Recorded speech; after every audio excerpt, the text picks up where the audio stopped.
بسم اللہ الرحمن الرحیم نحمدہ ونصلی ونسلم علی رسولہ الکریم اما بعد۔ ناظرین و سامعین السلام علیکم ورحمۃ اللہ وبرکاتہ۔ ناظرین، وطن عزیز پاکستان اس وقت جن حالات کے شکار ہے، میں آج دو تین باتیں عرض کرنا چاہتا ہوں۔ سب سے پہلے تو میں یہ گزارش کرنا چاہتا ہوں کہ ہم سب کو مل کر، یہ رمضان کا مہینہ ہے، اللہ رب العزت سے دعا کرنی چاہیے کہ اللہ تبارک و تعالی ہمارے اوپر فضل و کرم کا معاملہ فرمائے، اور یہ جو بارشیں اور ژالہ باری ہے، ان بارشوں کو ہمارے لیے رحمت کا سبب بنا دے، زحمت کا سبب نہ بنائے۔ ہمیں اپنے اعمال کو درست کرنے کی ضرورت ہے، اور ہر کسی کو انفرادی اپنا احتساب کرنے کی ضرورت ہے۔ آج ہماری حالت جو ہے وہ بڑی عجیب ہے، نفسا نفسی ہے، اور جن چیزوں کی طرف اللہ تبارک و تعالی نے ہمیں متوجہ کیا ہے، ان سے ہٹ کر ہم نامعلوم کس طرف چل پڑے ہوئے ہیں۔ لہٰذا انفرادی طور پر بھی ہم اپنی اصلاح کریں، اور اجتماعی طور پر بھی اپنے امور ٹھیک کرنے کی کوشش کریں۔ اللہ تعالیٰ نے قرآن کریم میں جو ارشاد فرمایا ہے کہ ان اللہ یأمر بالعدل والاحسان وایتاء ذی القربى وینہی عن الفحشاء والمنکر،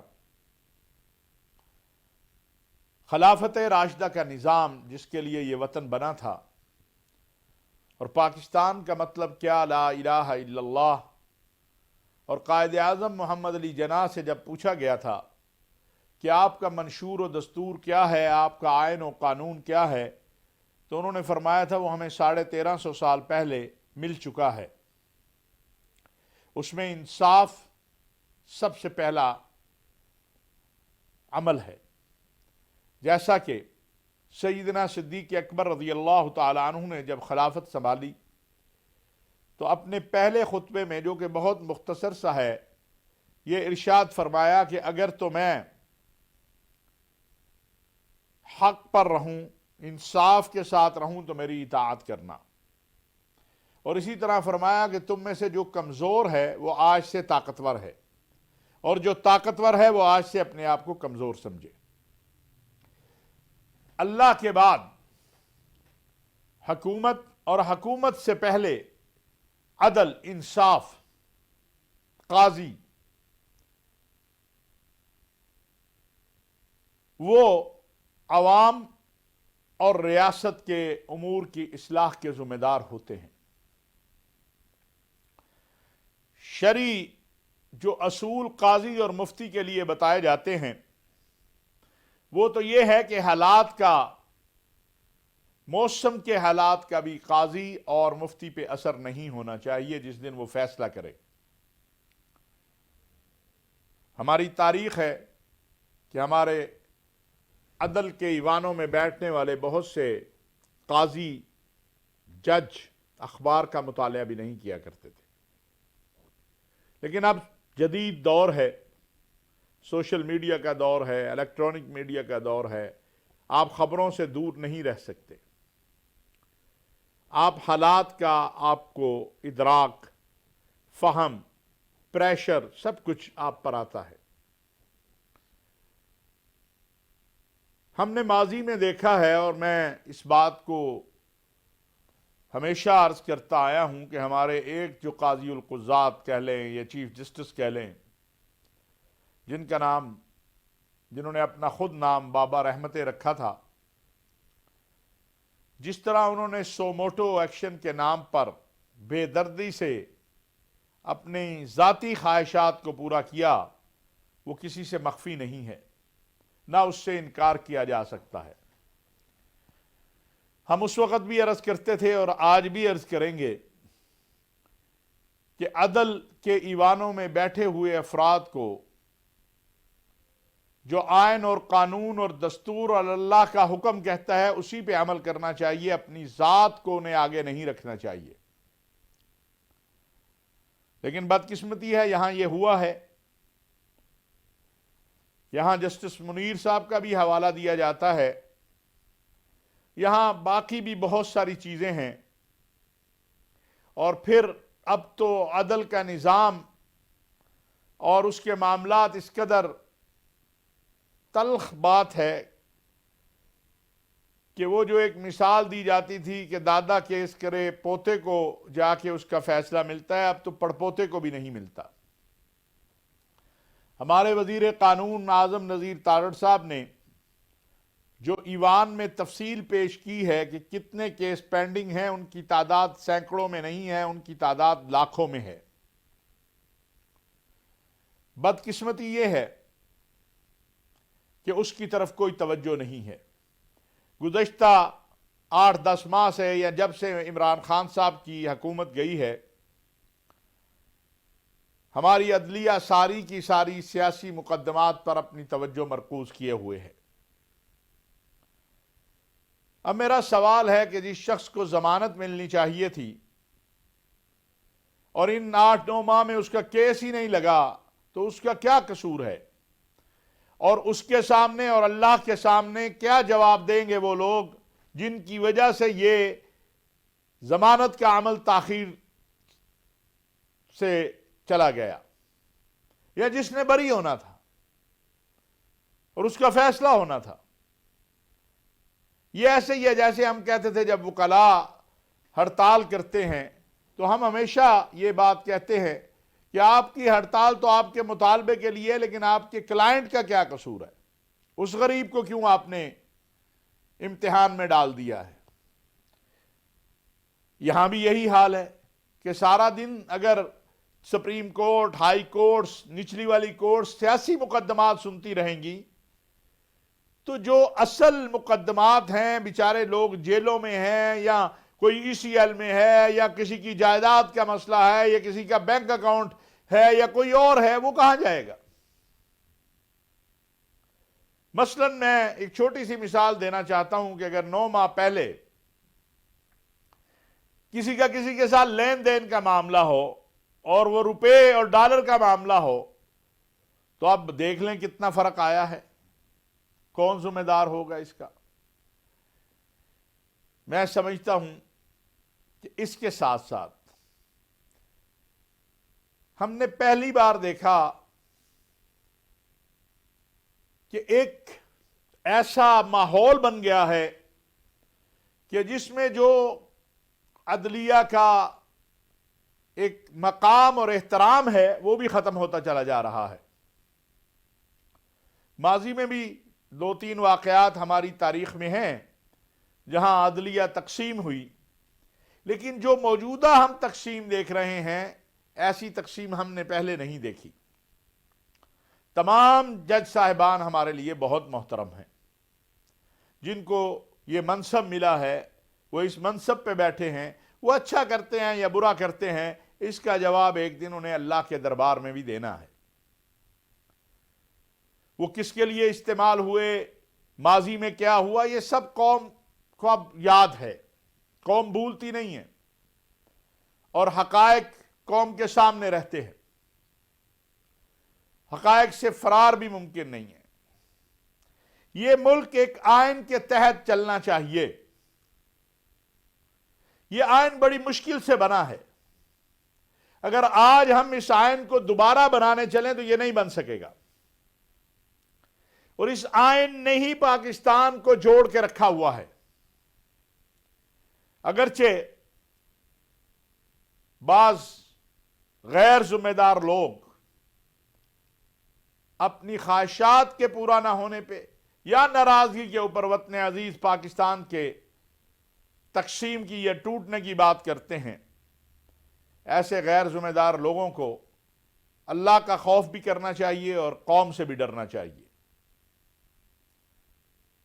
یہ درست ہے، ہمارا وطن کا ایک حصہ ہم سے جدا ہوا، اس کی بہت سی وجوہات میں سے ایک یہ بھی ہے کہ جغرافیائی طور پر وہ ہم سے بہت دور تھا، اور اس میں ہمارے دشمنوں کو موقع ملا، چونکہ اس کی سرحدیں ہندوستان سے لگتی تھی، اور وہاں جو کھیل کھیلا گیا وہ تاریخ کا حصہ ہے، اس پر بات بھی ہوتی رہتی ہے اور ہوتی رہے گی۔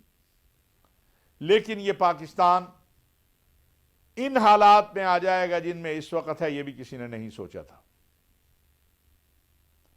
آج وہ کسان جس نے گندم لگائی ہوئی ہے یا فصل لگائی ہوئی ہے اور وہاں پر ژالہ باری ہو رہی ہے، وہاں پر بارش ہو رہی ہے، اس کا حال جانیے کیا ہے، اس کی پریشانی جانیے کیا ہے۔ اسے غرض نہیں ہے کہ ہم اسلام آباد کیا ہو رہا ہے، کون سے جج صاحب کیا کر رہے ہیں، وہ تو اپنی فصل کی تباہی پہ پریشان ہو رہا ہے۔ وہ جو آٹے کے لیے لائن میں لگا ہے، اسے اس سے غرض نہیں ہے کہ ہماری اکابرین کیا کر رہے ہیں، وہ تو سارا دن آٹے کے لیے کھڑا ہے۔ جب اللہ نے آپ کو منصب دیا ہے تو پھر قوم کو بحرانوں سے نکالنا بھی آپ کی ذمہ داری ہے۔ ہم امید رکھتے ہیں اپنی عدلیہ سے، اپنے جج صاحبان سے، کہ وہ آئین اور قانون کو سامنے رکھتے ہوئے،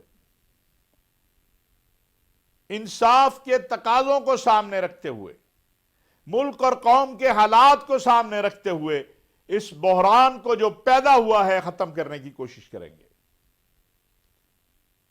اپنی اناؤں کو قربان کرنے کے لیے ہماری سیاسی قیادت، مذہبی قیادت کو بھی تیار ہونا چاہیے، اور ہماری عدلیہ کو یہ دیکھنا چاہیے کہ اللہ کے بعد وہ ہیں جن کے پاس قوم نے انصاف کے لیے جانا ہے، اور اگر وہاں سے بھی اچھی آوازیں نہ آئیں اور وہاں سے بھی ایسی تفریق سامنے آئے تو وہ کسی صورت درست نہیں ہے۔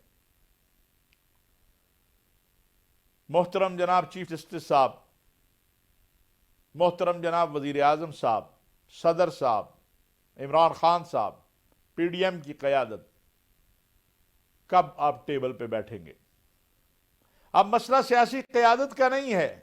خواجہ آصف صاحب نے، رانا ثناء اللہ صاحب نے جو باتیں کی ہیں درست کی ہیں کہ گرینڈ ڈائلاگ، تمام سٹیک ہولڈر بیٹھیں، ماضی کی غلطیوں سے سبق سیکھیں اور مستقبل کو بہتر کرنے کے لیے آگے بڑھیں۔ اگر ایسا نہیں کرتے تو مزید بحرانوں میں ہم چلے جائیں گے۔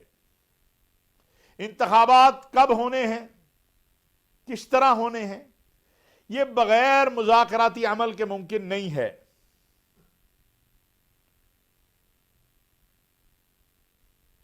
کس طرح میں بار بار یہ بات عرض کر چکا ہوں کہ اگر آج الیکشن کا اعلان ہو جاتا ہے کہ وہ 30 اپریل کو ہی ہوں گے، یا تو جو فریق ہارے گا وہ تو مانے گا ہی نہیں۔ اس وقت اتنی انتہا پسندی سیاسی ہو چکی ہے کہ کوئی ماننے کو تیار ہی نہیں ہوگا۔ اور اگر یہی صورتحال ہے تو پھر الامان والحفیظ، پھر ہم کہاں جائیں گے؟ بعض اوقات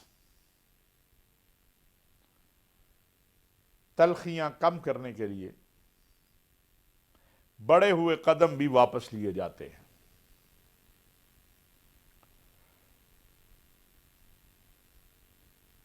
اس کی کوئی مناسبت آج کے حالات سے نہیں ہے، لیکن ہمارے آقا سید الانبیاء حضرت محمد مصطفیٰ صلی اللہ علیہ وسلم کی سیرت طیبہ ہمارے لیے مشعل راہ ہے۔ صلح حدیبیہ کے موقع پہ جب لکھا گیا محمد الرسول اللہ صلی اللہ علیہ وسلم، تو مشرکین مکہ معترض ہوئے کہ اگر ہم آپ کو اللہ کا رسول مانتے تو آپ کا تو ہمارا جھگڑا ہی ختم ہو گیا۔ آپ صلی اللہ علیہ وسلم نے جب سیدنا علی کرم اللہ وجہ سے کہا، فرمایا کہ رسول اللہ کاٹ دو، تو انہوں نے کہا میرے ہاتھوں میں یا رسول اللہ اتنی طاقت نہیں ہے۔ کہا ادھر محمد ابن عبداللہ کر دو۔ سب کو معلوم تھا، کسی کو کوئی شک نہیں تھا۔ اسی طرح جو آپ کے خون کے پیاسے تھے، جب فتح مکہ ہوئی آپ نے سب کو معاف کر دیا۔ طائف میں پتھر مارنے والوں کے لیے ہدایت کی دعا کی کہ اے اللہ میری قوم کو ہدایت دے دے، یہ جانتے نہیں ہیں۔ یہ میں نے چند مثالیں اور بہت سے واقعات ہیں تاریخ میں۔ اب کرنا کیا ہے؟ کیا اسی طرح یہ تصادم رہے گا؟ ملک مزید تصادم کی طرف جائے گا؟ جناب دیکھیں اس تصادم کی کیفیت کا نتیجہ کیا ہے کہ آئی ایم ایف کس طرح سلوک ہمارے ساتھ کر رہا ہے۔ ہمارے دوست، ہمیں بڑی امید ہے انشاءاللہ، اور اطلاعات بھی یہی ہیں کہ وہ ہمارے ساتھ بھرپور تعاون کریں گے اور ہم مالی بحران سے انشاءاللہ نکل آئیں گے، اس وقت جو حالات ہیں اقتصادی مالی بحران سے۔ لیکن یہ سوچنے کی بات ہے ہمارے لیے، یہ وطن ہم سب کا ہے۔ اور ایک اور بات بھی میں ساتھ ساتھ عرض کروں، اور وہ ہے ہمارے رویوں میں تلخی۔ قرآن نے کہا وَلَا تَنَابَزُوا بِالْأَلْقَابِ، برے ناموں سے نہ پکارو۔ آج آپ دیکھ لیں سوشل میڈیا، اس میں سیاسی کارکنان حتیٰ کہ قائدین کی جو گفتگو ہے وہ کس قدر افسوسناک ہے۔ ایک دوسرے کے لیے جو جملے استعمال ہو رہے ہیں وہ کسی بھی صورت درست نہیں ہے۔ میں نے اس حوالے سے ہمیشہ دیکھا کہ ہماری جو صف اول کی قیادت تھی وہ ایک دوسرے کا بڑے احترام سے ذکر کرتی تھی۔ یہ تلخیاں عمران خان صاحب کے اسلام آباد دھرنے سے شروع ہوئیں، جہاں سے اوے کا لفظ شروع ہوا۔ اگرچہ ماضی میں بھی تلخ واقعات ہیں لیکن وہ بہت تھوڑے ہیں۔ یہ تسلسل اس وقت سے جاری ہے، اور پھر اب باقی جماعتوں نے بھی اس کو اختیار کیا ہے۔ نہیں ہونا چاہیے۔ وزیر اعظم صاحب نے بھی ڈائلاگ کی بات کی ہے، وزیر داخلہ نے بھی کی ہے، وزیر دفاع نے بھی کی ہے۔ اس طرف توجہ کرنی چاہیے۔ مذاکراتی عمل کے لیے اپنی اناؤں کو قربان کرنا چاہیے۔ عمران خان صاحب سے بھی ہماری یہ درخواست ہے، اور پی ڈی ایم کی قیادت سے بھی، کہ اس جنگ و جدل سے کیا ہوگا؟ آپ کا تو کچھ نہیں جائے گا، قوم بحرانوں میں ہے۔ آپ دیکھ نہیں رہے کہ رمضان المبارک میں افطاری کے لیے کوئی نظام ہو یا آٹے کی لائنیں ہوں، قوم کا کیا حال ہو چکا ہے۔ قوم آپ سب سے امید کرتی ہے اتفاق کی، اتحاد کی، محبت کی، رواداری کی، اور مسائل کو حل کرنے کے لیے مذاکرات کی۔ وما علینا الا البلاغ المبین۔